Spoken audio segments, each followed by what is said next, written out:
तुम्ही रोज किचनमध्ये तासनतास काम करता का? मग हा व्हिडिओ शेवटपर्यंत नक्की पहा. आज मी तुम्हाला असे भन्नाट किचन हॅक्स सांगणार आहे, ज्यामुळे तुमचा वेळ, मेहनत, पैसे तिन्ही वाचतील. यापैकी काही हॅक्स तुम्ही कदाचित आजपर्यंत कधीच वापरले नसतील. चला तर मग सुरुवात करूया. सर्वात आधी ते दूध उकळताना ओतू जाऊ नये, त्यासाठी गॅसवर दूध उकळायला ठेवल्यावर पातेल्याच्या मध्यभागी एक लाकडी चमचा किंवा लाकडी उलथणे आडवं ठेवा. दुधाचा गरम फेसवर आला की गरम फेस थंड लाकडी चमच्याला स्पर्श करतो, त्यामुळे फेसाची बुडबुडी फुटतात आणि फेस खाली बसतो. यामुळे दुधाचा फेस पातेल्याच्या बाहेर सांडण्याऐवजी पुन्हा खाली बसतो आणि गॅस खराब होण्यापासून वाचतो.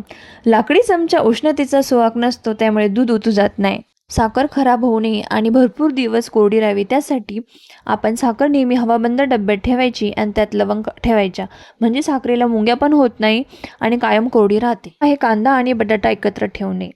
कांदा आणि बटाटा एकत्र ठेवण्यापेक्षा वेगवेगळे ठेवले चांगले असते, कारण दोन्ही भाज्या साठवताना वेगवेगळ्या परिस्थिती अनुकूल असतात. बटाट्यामध्ये ओलावा जास्त असतो आणि कांदा साठवताना त्याला कोरडी हवेशी जागा जास्त योग्य असते. लसूण सोलण्याची सोपी पद्धत. तर लसूण सोलायला खूप वेळ लागतो, मग घाई गडबडीमध्ये आपल्याला बराच वेळ निघून जातो. त्यासाठीच लसूण वापरायच्या आधी 5 मिनटं गरम पाण्यात भिजत ठेवा. उष्णतेमुळे साल आणि लसूण यामध्ये ओलावा सुटतो आणि यानंतर लसूण सोलण्यात एका सेकंदात साल बाहेर निघून जाते. हिरव्या मिरच्या सुकून लाल पडू नये, तर त्यासाठी हिरव्या मिरचीची देठ काढून घ्यायची आणि हवा जाईल अशा पाऊचमध्ये स्टोअर करून ठेवायची.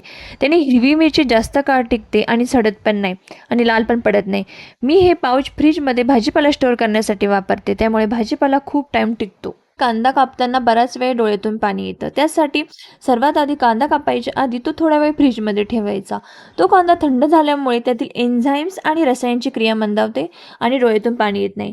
दुसरा आहे पाण्यात भिजवायचा, म्हणजे कांदा कापण्यापूर्वी तो 10 ते 15 मिनटं पाण्यात भिजवायचा, त्यामुळे सुद्धा डोळ्यातून पाणी येत नाही. कोथिंबीर महिनाभर ताजी ठेवण्याची ट्रिक. तर सर्वात आधी कोथिंबीरीची मुळे कापून घ्यायची. एका एअरटाईट डब्यात खाली टिश्यू पेपर टाकायचा, त्यावर ही सर्व कोथिंबीर ठेवून घ्यायची आणि वरून दुसरा टिश्यू पेपर ठेवायचा आणि डब्बा घट्ट बंद करून ठेवायचा. महिनाभर कोथिंबीर ताजी हिरवीगार राहते. हे सुकलेल्या लिंबातून दुप्पट रस काढण्याची ट्रिक.